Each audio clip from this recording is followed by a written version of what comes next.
देखी हो तरिया डहर भागी से, देखी हो तरिया डहर भागी से, गा चुटले चाबी से चाटी सही, लागी से रे चुटले चाबी से चाटी सही, लागी से गा चुटले चाबी से चाटी सही, लागी से रे चुटले चाबी से चाटी सही। देखी हो तरिया डहर भागी से, देखी हो तरिया डहर भागी से, गा चुटले चाबी से चाटी सही, लागी से रे चुटले चाबी से चाटी सही, ये लागी से गा चुटले चाबी से चाटी सही, लागी से रे चुटले चाबी से चाटी सही।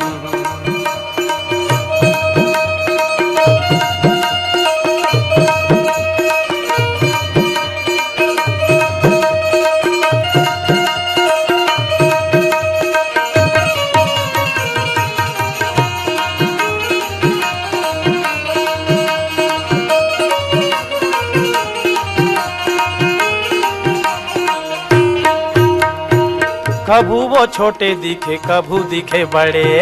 कभू छोटे दिखे कभू दिखे बड़े, दुरिया ले देखत रहा में हाँ खड़े खड़े, दुरिया ले देखत रहो मैं हाँ खड़े खड़े। ये कभू वो छोटे दिखे कभू दिखे बड़े, कभू छोटे दिखे कभू दिखे बड़े, दुरिया ले देखत रहा में हाँ खड़े खड़े, दुरिया ले देखत रहो मैं हाँ खड़े खड़े। ये कुलिया सही दिखी से,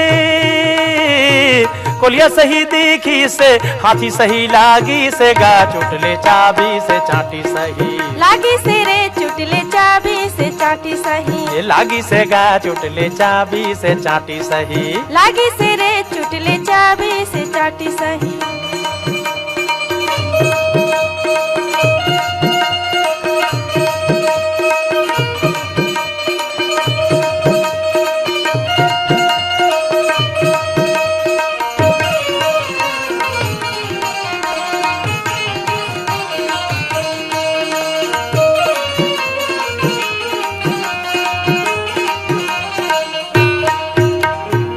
हकन के कैसे कहा नहीं जानो कुछू,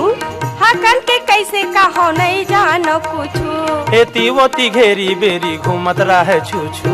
एती ओती ओती घेरी छुअत रहे छू छू, हकन के कैसे कहा नहीं जानो कुछू, हकन के कैसे कहो नहीं जानो कुछू,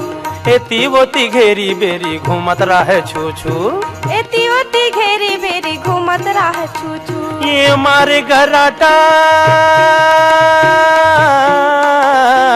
मारे गराटा लगे अभी अभी जागी से, गा चुटले चाबी से चाटी सही, लागी से रे चुटले चाबी से चाटी सही, लागी से रे चुटले चाबी से चाटी सही, लागी से रे चुटले चाबी से चाटी सही।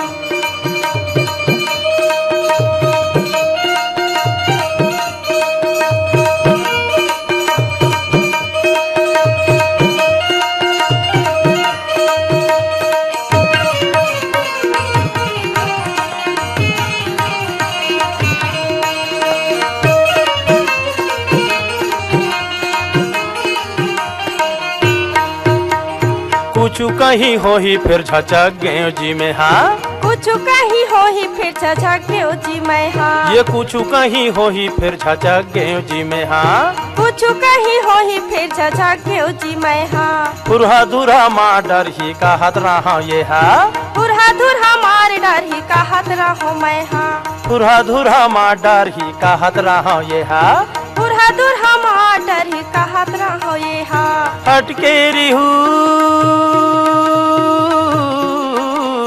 हटके रिहू फोके फोकट ऐसन नागी से, गा चुटले चाबी से चाटी सही, लागी से रे चुटले चाबी से चाटी सही, लागी से रे चुटले चाबी से चाटी सही, लागी से रे चुटले चाबी से चाटी सही, लागी से रे चुटले चाबी से चाटी सही, लागी से रे चुटले चाबी से चाटी सही, लागी से रे चुटले चाबी से चाटी सही, लागी से रे चुटले चाबी से चाटी। लोक संगीत के कार्यक्रम में आज कलाकार हैं बैतल राम।